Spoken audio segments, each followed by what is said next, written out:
The way this thing is angled, basically you can put it up against a wall and it'll project up to the wall, or you can put it up against a flat surface like a desk or a table and it'll project down onto the table.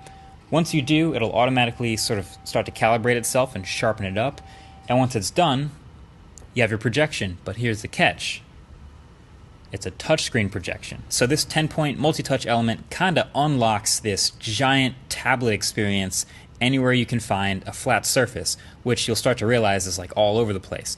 And it's actually a lot more responsive than I thought it would be. Maybe it's because I've tried some pretty garbage, gimmicky versions of this in the past, but this one is really good.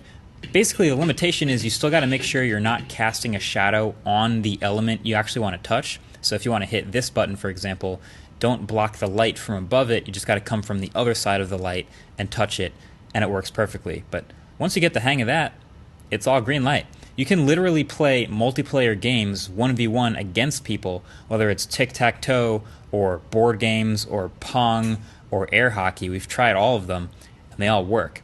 And on top of all that, it's got a built-in battery, so the thing's pretty portable, so you don't have to find a plug everywhere you go. You can be on a train, basically, and just plop this thing down and start using it like a tablet. So now you can basically turn any surface into a giant gaming controller without the need of a phone or a tablet. I'm sure you've played Pong before, but you've probably never played it on your kitchen counter or on a table. And then in the OS, there's some other dedicated AI integrated apps they've built with different themes. For example, there's an education feature where you can use physical objects, like actual plastic letters, to teach spelling because it uses image recognition from the cameras to tell if you've spelled something right or wrong.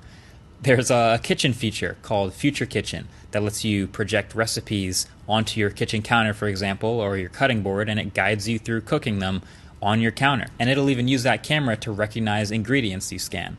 There's also even a fitness app where in one direction it points the workout program video onto the wall, and then on the other side is the camera facing you, and it helps correct your form and count your reps and track your body. So really interesting stuff that's been benefiting from the AI engine.